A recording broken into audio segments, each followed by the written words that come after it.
শুভ সকাল বন্ধুরা, তোমরা সবাই কেমন আছো? আশা করি তোমরা সবাই ভালো আছো। চলে এলাম আবার একটা নতুন ভিডিও নিয়ে তোমাদের সোমা বেঙ্গলি লাইফস্টাইলের। আমি সোমা, নদিয়া জেলার ছোট্ট শহর থেকে।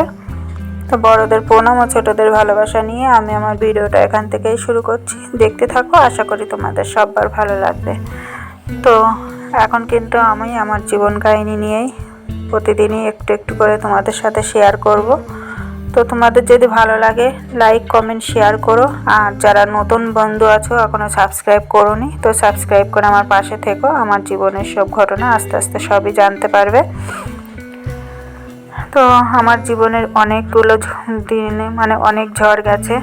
তো সেই ঝড়ের কথাগুলোই তোমাদের সঙ্গে শেয়ার করব। তো দেখতে থাকো ভিডিওটা, তোমাদের আশা করি ভালো লাগবে। তো তোমরা যারা এখন নতুন আমার ভিডিও দেখছো এখনও সাবস্ক্রাইব করোনি, তো আমার ভিডিও আমার সাবস্ক্রাইব করে আমার পাশে থেকো। তো দেখো, প্রথমেই চলে এলাম রান্নাঘরে। তো সকালের কাজকর্ম সবই হয়ে গেছে। তো আগে আলুর দমটা বসিয়ে দিচ্ছি, বসিয়ে দিয়ে পরে চা করব, তারপরে গিয়ে ভাত বসিয়ে দেবো। তো আজকেও মেয়ের পরীক্ষা আছে, তো তার জন্য আগে রান্নাটা করে নিচ্ছি। তো সকালবেলাটা তো আকাশটা একদম মেঘলা হয়ে আছে, জানি না আজকে সারাদিন এমনই হয়তো যাবে আকাশটা।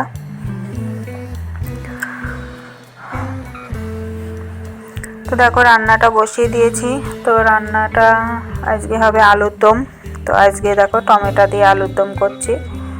তো টমেটো তো আমরা সেরকম সবজি রান্না করি না, টমেটো সেইভাবে কোনো তরকারিতে সেইভাবে দিয়ে যে খাই তা কিন্তু করি না আমরা। দেখোই তো আমরা একদম নর্মাল রান্নাই করেই খাই, কেননা আমাদের কেউ টমেটো তেমন খেতে ভালোবাসে না তরকারিতে দিয়ে। তো ওই জন্য সেভাবে কিন্তু আমরা কোনো তরকারিতে টমেটো বলো ধনেপাতা বলো আমরা কিন্তু ব্যবহার করি না, তোমরা তো দেখোই। তো আজকে মনে হলো যে না কটা টমেটো দিই, তো ওই জন্য আজকে একটু টমেটো দিয়েই রান্না করছি আলুর দমটা। তো শুধু আলুর দমটাই রান্না করব এখন।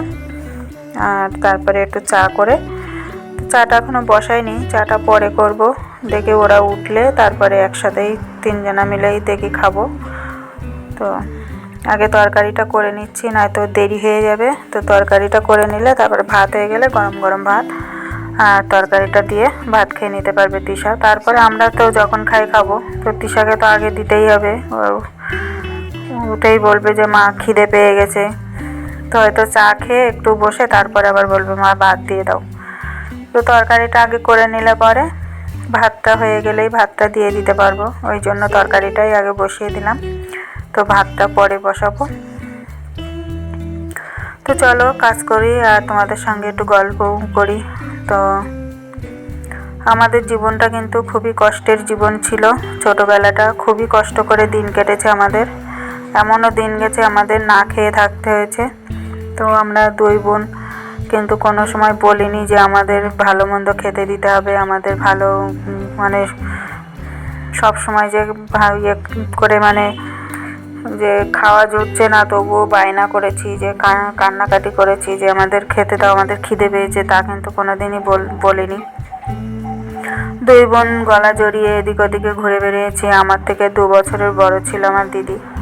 তো দুই বোন গলা জড়িয়ে জড়িয়ে ঘুরে বেরিয়েছি, তবুও কারোর কাছেও বলিনি যে আমরা আজকে ভাত খেতে পারিনি বা কিছু, আমরা আজকে কিছু খাইনি, সারাদিন না খেয়ে আছি, তা কিন্তু কোনোদিন কারোর সাথে বলিও নি। বাবা কাজ করতো, যখন পয়সা পেত বাজার করে নিয়ে আসলে খাওয়া জুটতো, বাজার করে না নিয়ে আসতে পারলে খাওয়া জুটতো না। এইভাবে আমাদের দিন চলতো।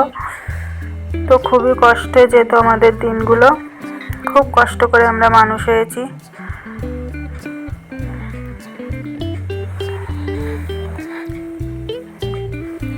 তারপরে বাবা অনেক রকম কাজ করেছে। তো অনেক রকম কাজ করতে করতে আস্তে আস্তে স্বাভাবিক একটা এসেছে। তো আমাদেরও খুব পরিশ্রমও করতে হয়েছে, আমরাও খুব কষ্ট করেছি। তো সেই কষ্টের কথাটা পরে আর একদিন বলবো। তো আমার যখন 4 বছর বয়স তখন আবার আমার এক ভাই হয়। তো আমরা তখন 3 ভাই বোন আর আমার বাবা মা 5 জনা মানুষ। তো এইভাবেই অভাবের সংসারে আমরা এইভাবেই আস্তে আস্তে বড় হচ্ছিলাম। এরকম ওই যে যেদিন খাওয়া জুটতো খেতাম, যেদিন খাওয়া জুটতো না খেতাম না, এইভাবেই আমরা দিন কাটাতাম।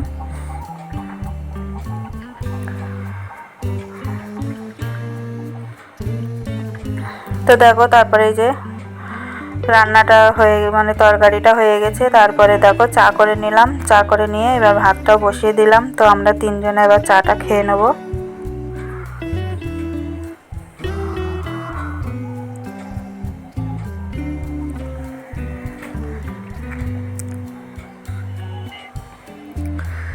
তো চলো চাটা খেয়ে নিই, তারপরে ভাত হয়ে গেলে তিশাকে ভাত দিয়ে দেবো।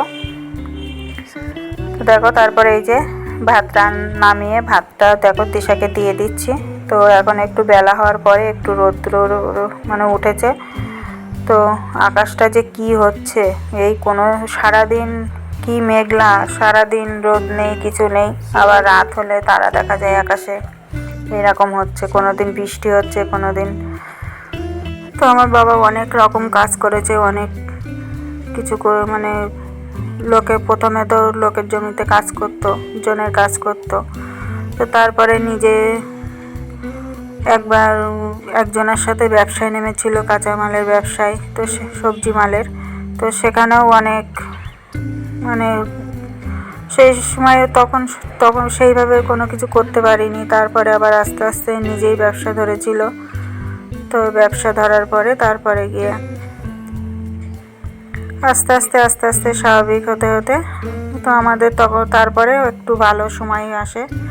তো সেই কাঁচামালের ব্যবসা যখন নিজের থেকে করতে শুরু করলো, তখন থেকে আমাদের আস্তে আস্তে সময়টা বেশ ভালোই যাচ্ছিল, তখন ভালোই কাটছিল। তবুও যে খুব যে ভালো তা কিন্তু না, আমরা কিন্তু খুবই কষ্টেই মানুষ হয়েছি। যখন যতটুকু দরকার তখন ততটুকুই দিয়েছে আমাদের, কিন্তু কোনো অভিযোগ ছিল না যে আমাদের এটা দিতে হবে, ওটা দিতে হবে, না দিলে হবে না, এরকম কোনো অভিযোগ আমাদের ছিল না। আমরা যখন যেটুকু দিয়েছে সেইটুকুতেই আমরা সন্তুষ্ট হয়েছি, সেইটুকুতেই আমরা মানুষ হয়েছি। তো সবার পুজোর সময় হয়তো অনেকগুলো করে জামা হতো, কিন্তু আমাদের কিন্তু 1 বছর করে দিত, 1 বছর করে দিত না, এইভাবেই কিন্তু আমরা মানুষ হয়েছি। তো এই 1 বছরের পুজোর জামা আর 1 বছর পরে আমরা ঠাকুর দেখেছি। তো আমাদের কোনো অভিযোগ ছিল না যে কেন দিবা না বা কেন দিতে পারবা না, আমাদের দিতে হবে, এরকম কোনো আমরা কেউ কোনো দিন অভিযোগ করিনি। আমরা তো জানতাম যে তার দেওয়ার ক্ষমতা নেই, তার দেবে কী করে।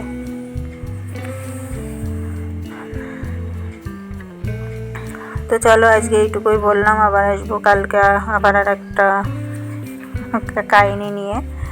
তো কালকেরটা আরও কিন্তু কঠিন হবে। তো আজকে এইটুকুই বললাম যে আমরা কীরকম কষ্ট করে মানুষ হয়েছি, তো সেটাই তোমাদের সাথে বললাম। কিন্তু এখন আমরা যেভাবে মানুষ হয়েছি, আমরা চাইনি কোনো দিন যে আমার বাচ্চারা ওইভাবে মানুষ হোক। তো যতটুকু সম্ভব ততটুকু আমি ওদেরকে ভালো রাখার চেষ্টা করেছি। তো জানি না কতটা কি করতে পারবো। তো এখন একটু সময়টা তো খারাপ যাচ্ছে আমাদের, ওই জন্য সেইভাবে এখন আর পাচ্ছি না। খুবই ভালো কাটছিল, ভালো কাটতে কাটতে যে এতটা খারাপ হয়ে যাবে এখন, মানে এখনকার কথা বলছি আমি, তখনকার কথা কিন্তু বলছি না। এখন একটু সময়টা খুবই খারাপ যাচ্ছে আমাদের, জানি না এই সময় কতদিন এরকম খারাপ যাবে। তো দেখো তিশা স্কুলে তো খেয়ে দিয়ে চলে গেছে। তো তারপরে এই যে ঘরটা মুছে নিচ্ছি, ঘরটা মুছে নিয়ে বাসনগুলো মাজবো, মেজে নিয়ে তারপরে কতগুলো আবার জামা কাপড় কাচবো, কেচে কুচে তারপরে চান করে উঠবো। তো আমার জীবন কাহিনী তোমাদের কেমন লাগছে অবশ্যই বলো। তো আস্তে আস্তে সব কিছু বলবো, তো একদিনে সব তো আর শেয়ার করা যায় না। আর যেহেতু ছোট ছোট ভিডিও দিই, ওই জন্য অল্প অল্প করেই তোমাদের সাথে বলি। তো তোমরাও শোনো আমার গল্প। তো ভালো লাগলে লাইক কমেন্ট শেয়ার করো অবশ্যই। আর যারা নতুন বন্ধু ভিডিও দেখছো, সাবস্ক্রাইব করে আমার পাশে থেকো, আমিও তোমাদের পাশে থাকবো। তো আমি কিন্তু যার ভিডিওতে যাই ফুল ওয়াচ করেই আসি। তো তোমরাও একটু ফুল ওয়াচ করে দেখো আমার ভিডিওটা, তো তোমাদেরও ভালো হবে, আমারও একটু ভালো হবে। তো আমি তোমাদেরকে মিথ্যে বলবো না, আমি তোমাদেরকে কিন্তু ফুল ওয়াশ করেই আসি, মিথ্যে বলে তো লাভ নেই।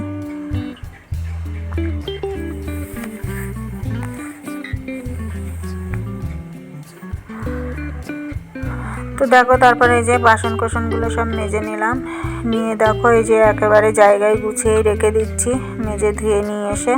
তো আমাদের কিন্তু খাওয়া দাওয়া হয়ে গেছে, তো একবারে বাসনগুলো সব মেজে ধুয়ে নিলাম, নিয়ে তারপরে এখনও ছাদে যাব জামা কাপড় কেচে মেলতে। তো চলো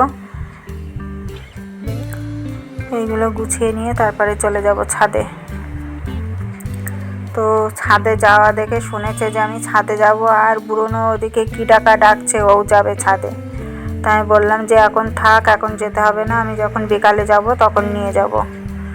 তো রৌদ্র সেরকম খুব যে ভালো জোর বেরিয়েছে তা কিন্তু বেরোয়নি, ওই কোনো রকমে একটু হালকা হালকা রৌদ্র দিচ্ছে, আবার মেঘলা হচ্ছে, এইভাবে হচ্ছে। তো দেখো এতগুলো জামা কাপড় সব কেচে দিয়েছি। তো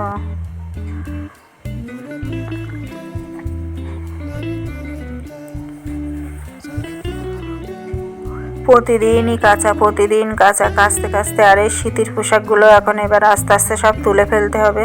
তো সব গুছিয়ে তুলতে হবে এবার আরও কাঁচা মানে কম্বলটা আগের দিন কেচে দিয়েছিলাম, তো সে এখনও শুকায়নি, তো তার জন্য একটু রোদ্দুরে দিয়ে দিলাম। তো আর বেশি বড় করলাম না ভিডিওটা। তো তোমরা সবাই আমার সাথে থেকো, পাশে থেকো, আমিও তোমাদের পাশে থাকবো। তো দেখো তারপরে চান করে পুজোটাও দিয়ে দিয়েছি।